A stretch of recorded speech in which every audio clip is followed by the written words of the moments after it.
greetings, it's Ian from RTO here, and it's Boxing Day. It's all over for another year. Time to relax today and think, God, how much did I eat yesterday? Anyway, welcome to part 4 of my countdown of my favourite 100 bands. This was tough.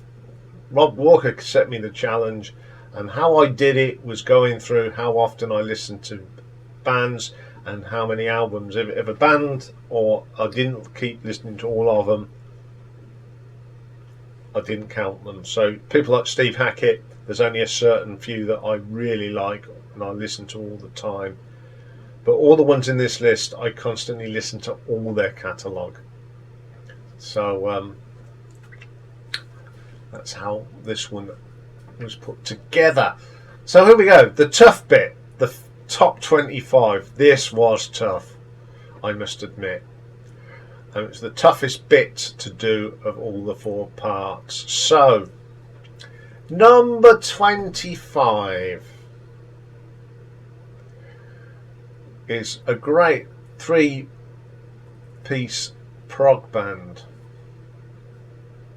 Bit of a supergroup. They all had success before they got together. And we're talking about Mr. Keith Emerson, Mr. Greg Lake, and Mr. Carl Palmer, collectively known as ELP. Brilliant, absolutely amazing musicians. They used to go on a bit of ego trips, but who cares? They were just good at what they were doing. Oh, what, from that first album, their first appearance on stage, with songs like Knife Edge. Then they had Tarkus, Carnival, Fanfare for the Common Man, Pirates. Great musicians, great legacy, and their music is still played today all over the world. Okay, number 24. Another of the great bands from the 70s.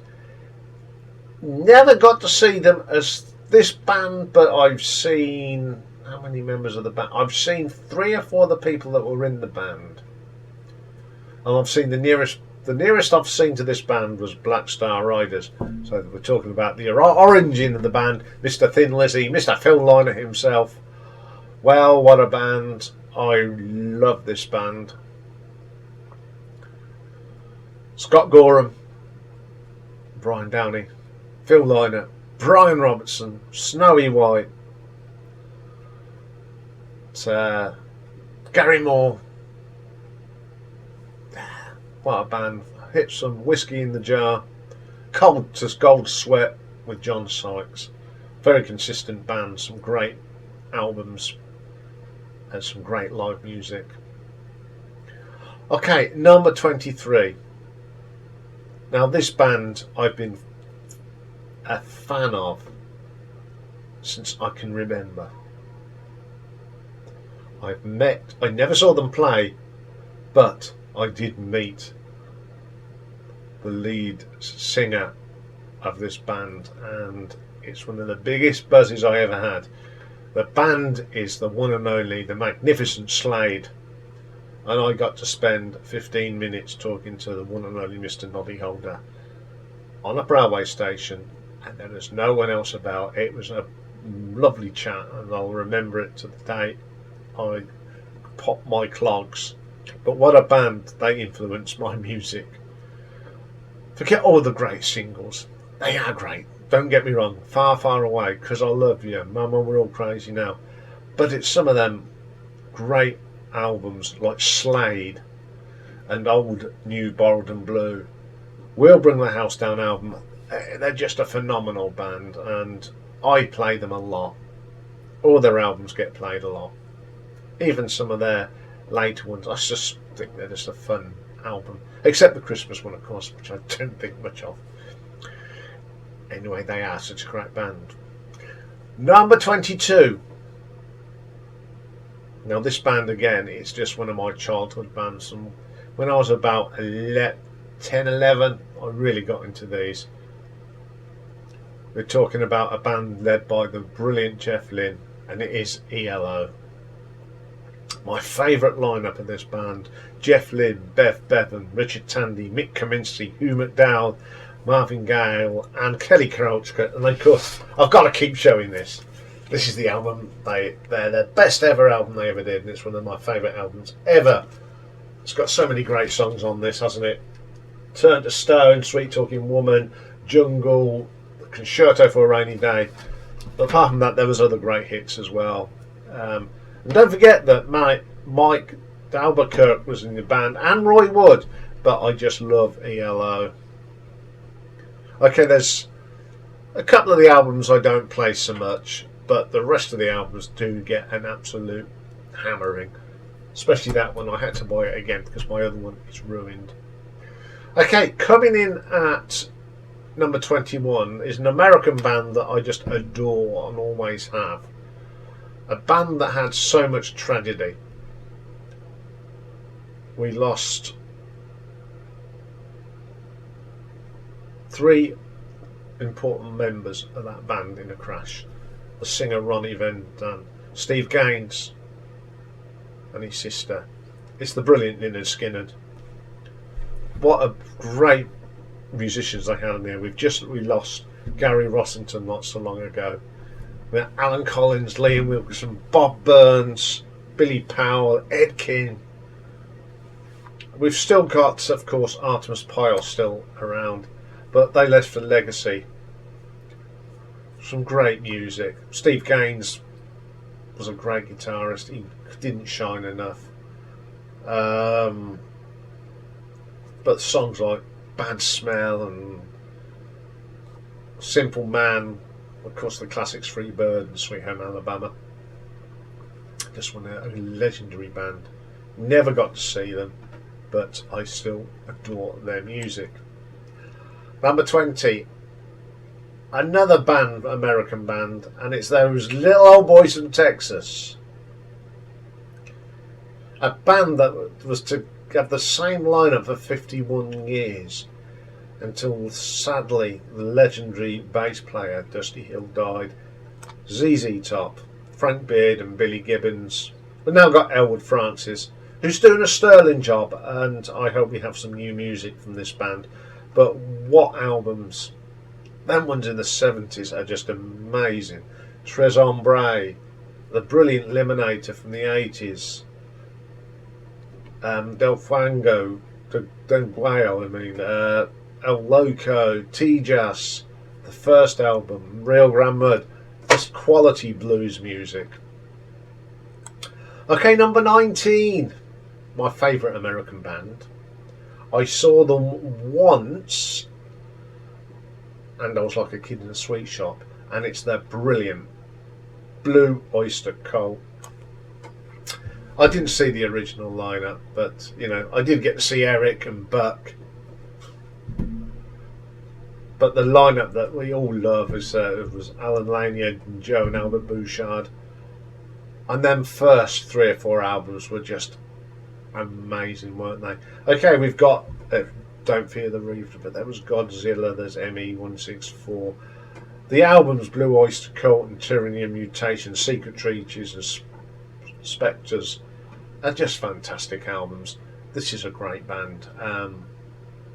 I do play all their other albums, and I do play even the album that I saw them on the Club Ninja, because I remember that gig so much, and I just can't believe I did actually get to see my favourite American band. See, I like Cultosaurus Rectus from 1980. That's another fantastic album. Okay, then coming in at number 18. Won't be the first time this guy gets mentioned today. A legend who's sadly no longer with us. I saw him once when he supported Alice Cooper, but it wasn't a support band for me. It's the brilliant Dio. Right, but the lineup I love is from them first 3 albums. Ronny James Dio, Jimmy Bain, Vinnie Appice and Vivian Campbell.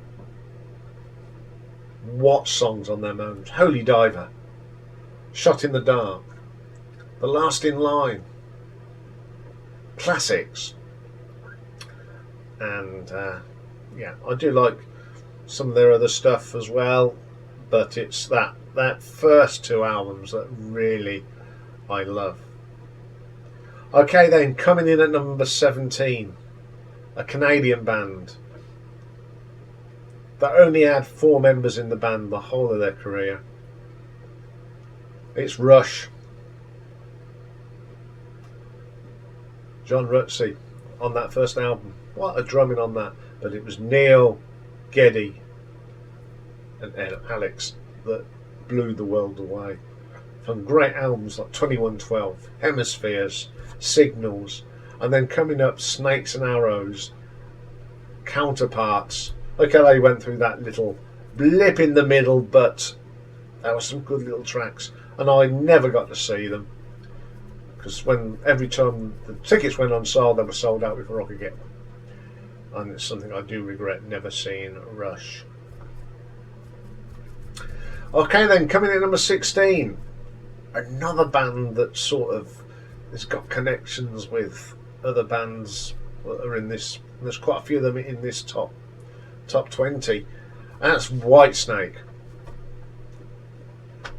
I'm a huge fan of the early Whitesnake, and we're talking way back. We're talking Love Hunter, we're talking Trouble, we're talking Ready and Willing. Now, I didn't see this band until 1987, but I did see in my own backyard part of the old Whitesnake with Bernie Marsden, the late Bernie Marsden, and Mickey Moody. I like there's one or two of their later albums I like. I like it when they got a little bit more gritty again, but I don't like the sort of 80s sound, that horrible production sound. But I love David Coverdale, and I had to have him in my top 20. Number 15, connected with Whitesnake, because the lead guitarist and the lead singer of Whitesnake played together, and it's Rainbow. Love all eras of Rainbow, but of course it's that Ronny James Dio period, and my favourite lineup was Richie Blackmore, Ronny James Dio, Tony Carey, Jimmy Bain and Cozy Powell. Rising, brilliant album. Long Live Rock and Roll, the first album, which has got half of Elf on it. Then the album they did with Graham Bonnet's great. They're just all great albums, and I do play them all to this day. Okay then, coming in number 14, I've been a fan of this band since day one. They went off a bit, and they're sort of... I don't like their newer stuff as much as their older stuff. Talking Iron Maiden, of course. You've got them 2 early albums with Paul Di'Anno. Iron Maiden and Killers. Number of the Beast when Bruce come on board. Peace of Mind, Power Slave, Somewhere in Time, and Seventh Son. Then they sort of went okay, but it's them first 6 or 7 albums that I just played to death. I haven't seen them for a few years. I mean, I think their latest album's not so bad, but yeah, just grew up on Iron Maiden. At number 13, another band that I grew up on. They went through a lean period, but they are now making some of the best music of their life, and that's the mighty Saxon. Nigel, Glenn, Biff, Graham Oliver, don't forget him, Steve Dawson. Them people that made this band what they are, with some great tracks, some great anthems, and the band's played on Denim and Leather, Crusader, Hungry Years, We Came to Rock, Dallas 1pm, and then the new stuff, Carpem DM and Dam Busters. Absolute brilliant band, Saxon. Saw them in the 80s, Okay, the new album wasn't, I can't remember which one it was, but the old stuff just sounded blooming marvellous. Okay then, coming in at number 12, another band that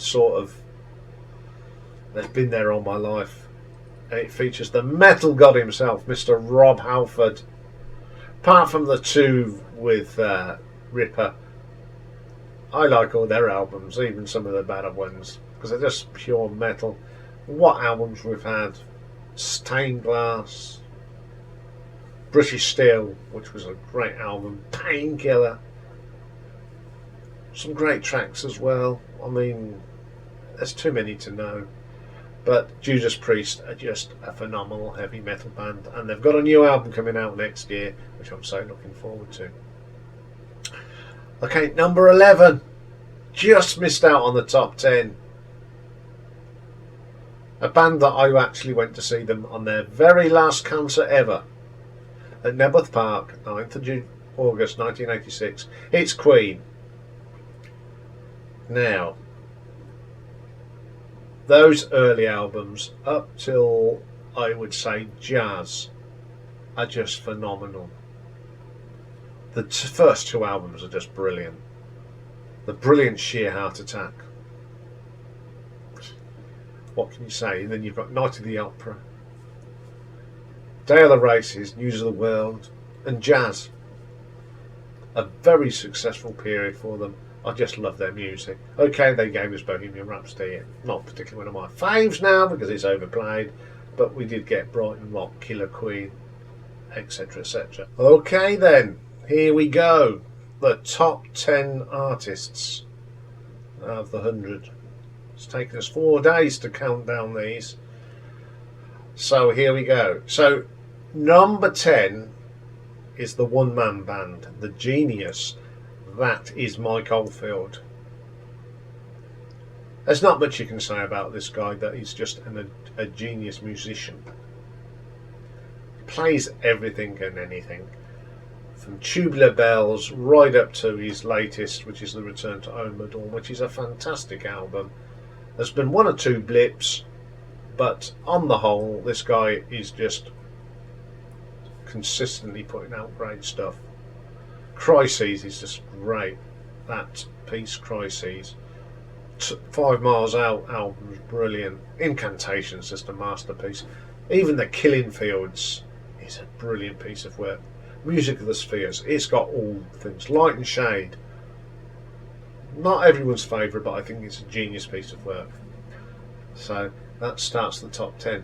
Number 9, a great band, blues band with John Paul Jones, John Bonham, Robert Plant and the brilliant Jimmy Page. Of course it's Led Zeppelin. Never really put a bad album out, did they? So many great tracks. Too many to mention. But Physical Graffiti, for an album that was put together with bits left over, it's just brilliant. A brilliant No Quarter. It's a fantastic track from John Paul Jones. He was just the glue of that band. Jimmy Page was a great guitarist, but it was John Paul Jones that really was, to me, the pinnacle of that band. Number 8, recognised as probably the grandfathers of heavy metal. What can they say? 4 boys from Birmingham: John Ozzy Osbourne, Terry Geezer Butler, Tony Iommi and Bill Ward. Black Sabbath. But what other great musicians have played in this band at some stage? Now, I love all eras of Black Sabbath. You had the Ronny James Dio eras, the Tony Martin. Tony Martin was a great singer. I love Tony Martin. Cozy Powell's been in this band. Neil Murray. Just a great band. And what great albums from all eras. Volume 4, Heaven and Hell, Cross Purposes. All great albums. I just love them. Okay, number 7. Probably one of the most underrated and always forgotten about rock bands. Now, I've seen these about 4 or 5 times. I never saw the original lineup because I was just too young. First time I saw this band, it was Pete Golby was singing, and we're talking Rah Heap. I just love this band. They get better with time. I mean, their latest album, Chaos of Colours, is just superb. Bernie Short is a terrific singer. So many great musicians have been in this band. Sadly, a lot of them are no longer with us. Lee Kerslake, Trevor Boulder, and the brilliant Mickey Box on guitars. David Bryan, God bless him, what a singer. John Lawton, Gary Thane, they were all brilliant musicians, and I just love this band to death. Just like number 6, a prog band that are just up there with the greats. Just features some of my favourite musicians: Rick Wakeman, Bill Bruford, the late Alan White, John Anderson. We're talking Yes. Now, I don't play the later stuff as much, but I would say it's really up to Roundabout Drama that them albums just get played constantly. You know, Close to the Edge is just one of the great prog songs of all time. You've got Relayer, The Gates of Delirium. You've got Starship Trooper. There are so many great tracks. Okay, number 5. We are really getting to the nitty gritty of it now. Just another phenomenal band. We've mentioned 2 of their members, and one that their guitarist just missed out on getting on this list, Steve Hackett. We're talking Genesis. From Trespass up to Duke was just a great run. It's got my favourite track ever, Supper's Ready. The wonderful Firth of Fifths on there, One for the Vine. Such many great tracks. I could sit all day talking about Genesis. Okay then, number 4. Now this band, I have been in one of their videos. I have met the guys, and I've seen them numerous times. ACDC. What a band. They've never really put a bad track there. I can't find one bad track. Even the overproduced ones. They're not bad tracks. But what a great band. Everyone that's been associated with this band and played in this band. From the late great Bon Scott. The wonderful bass and drums of Phil Rudd and Cliff Williams. Angus and Malcolm. Malcolm, the king of riffs. Brian Johnson, fantastic singer. What more? And you know, they played that show not so long ago in America, and they really sounded great. Hopefully get some more stuff out of them. Okay, the top 3. Now these are the bands I just keep playing and always will. Coming at number 3, we've spoken about all the offshoots, but we haven't spoken about the band that they all played in, and that's just the magnificent Deep Purple. I like all eras of Deep Purple. I love all their albums. Again, I don't think they put out a bad album. They put out some weaker albums, but they're not bad albums. What tracks they've left us with: Child in Time, Burn, Highway Star, Stormbringer, You Fool No One, and then the latest of Vincent Price, Perfect Strangers. I've seen them well. I've seen them quite a lot. The first time I saw them was at 1885 on that reunion tour. So I've seen the classic lineup, and it blew me away. And I saw one of Deep Purple's last concerts with Richie Blackmore, but Steve Morse I saw him with, and Don Airy. And the last time I saw them was at Milton Keynes Bowl, and they were fantastic that night. So I think you know who my 2 are, but which way have I got them round? So number 2, a band that I dearly love, and I've followed them from day one. And the first time I heard Market Square Heroes on the Friday Rock Show, Miss Marillion, of course. And I love the band regardless who sings. I don't split it. I love Fish and I love Steve Hogarth, because the best thing about the band are their musicians. Mark Kelly, Steve Rothery, Ian Mosley, and Peter Gervais. I'm not forgetting Mick Pointer. These are just fine musicians. So many good songs from both camps. The brilliant script for A Jester's Tear, Fugazi, Misplaced Childhood, Clutching at Straws, and then from the Hogarth years, the album Marbles, Brave, Gaza. What incredible tracks. This band are such good musicians. And okay, they've not got the following they had back in the 80s, but I was there in the 80s. I was there when they were big. I saw them at Milton Keynes Bar, which was a phenomenal gig. So my number one band, and if I didn't say this band, you'd all be falling on the floor. Of course it is Status Quo. Not everyone's favourite, but for me, that's what boogie is all about.